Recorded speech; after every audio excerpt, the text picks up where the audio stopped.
आज पढ़ लो और अपना कल सुधार लो, आज पढ़ लो और अपना भविष्य बना लो। सबने बस यही रट लगा रखी है, पढ़ लो पढ़ लो पढ़ लो। अरे बस यही तो मेरी उम्र है, खेलने कूदने की, मस्ती करने की, दोस्ती करने की। और पढ़कर फायदा क्या, कुछ याद तो रहता नहीं, सब कुछ रटना पड़ता है, कुछ समझ में आता ही नहीं। माँ तो पागल है जो सुबह उठकर खाना बनाती है, घर के काम करती है, सोचती है कि मैं पढ़ रहा हूँ। उसे क्या मालूम कि पढ़ाई के नाम पर मैं केवल नाटक कर रहा हूँ। मेरा दिमाग तो कहीं और ही है। किताबें खोलते ही मैं सपनों की दुनिया में चला जाता हूँ। और माँ से ज्यादा पागल तो मेरे पापा हैं। बेचारे दिन रात घिस घिस कर नौकरी कर रहे हैं, मुझे स्कूल भेजते हैं, ट्यूशन भेजते हैं, किताबें लाला कर देते हैं, कभी डांटते हैं, कभी मोटिवेट करते हैं। उनको थोड़ी मालूम है कि मैं उस वक्त का इंतजार कर रहा हूँ जब जिंदगी मुझे पढ़ाएगी और ऐसा सबक सिखाएगी कि मेरी हालत खराब हो जाएगी। तब मैं रोऊंगा कि मुझे फिर से एक और मौका दे दो, मुझे मेरी गलतियां सुधारने दो, मैं फिर से मन लगाकर पढ़ना चाहता हूँ। लेकिन जिंदगी तब मुझ पर हंसेगी। उसी वक्त का तो इंतजार कर रहा हूँ मैं। कितने सपने संजो कर रखे हैं मेरे माँ बाप ने मेरे लिए। एक बार सारे सपने तहस नहस हो जाने दो, सब चकनाचूर हो जाने दो, सब बर्बाद हो जाने दो। मुझे पता है, मैं जानता हूँ समय बहुत कीमती है, लेकिन मुझे भी कीमती चीजें खर्च करने का बड़ा शौक है। मैं जानता हूँ कि पढ़ाई से मेरा ही फायदा होगा, लेकिन जब भी पढ़ने बैठता हूँ तो हिम्मत टूट जाती है। फिर कुछ समझ में ही नहीं आता कि क्या करूँ। फिर सोचता हूँ कि ये पढ़ाई किसने बनाई।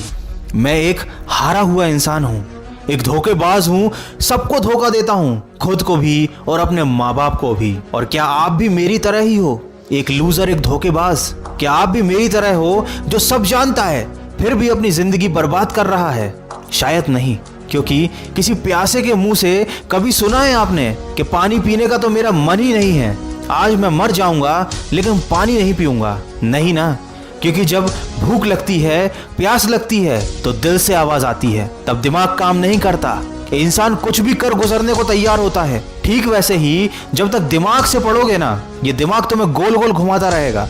और जिस दिन दिल से आवाज आएगी उस दिन कुछ भी कर गुजरोगे। जिस दिन दिल से आवाज आएगी कि हाँ मुझे पढ़ना है, उस दिन ये जितनी सारी बातें हैं कि पढ़ाई में मन नहीं लगता, नींद आती है, वगैरह वगैरह, सब गायब हो जाएंगी। मंजिल भी साफ नजर आएगी और रास्ता भी साफ नजर आएगा। तो क्या आप तैयार हो एक ऐसे जज्बे के साथ कि तूफान भी आ जाए तो आपको ना रोक पाए? आपकी मेहनत देखकर आपके माँ बाप खुद आपकी पीठ थपथपाकर बोले कि बेटा मुझे तुझ पर नाज है। अगर आपका जवाब हाँ है तो मुझे कमेंट करके जरूर बताना। और अगर मेरी कही किसी बात का आपको बुरा लगा है तो मुबारक हो, ये कहानी शायद आपकी ही है और ये वीडियो भी शायद मैंने सिर्फ आपके लिए ही बनाया है। तो अगर अभी भी थोड़ी सी समझ बाकी है तो अपनी किताबों से प्यार करना सीखो, ठीक वैसे ही जैसे तुम्हारे माँ बाप तुमसे प्यार करते हैं। और पढ़ाई करते करते जब थक जाओ और ब्रेक लो तो कुछ अच्छा सुनो जिससे तुम्हें जीवन में आगे बढ़ने की प्रेरणा मिले।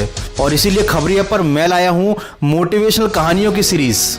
ये छोटी छोटी कहानियाँ आपका ज़्यादा समय भी नहीं लेंगी, लेकिन आपको ज़िंदगी के बारे में बहुत बड़ी बड़ी बातें सिखा जाएंगी।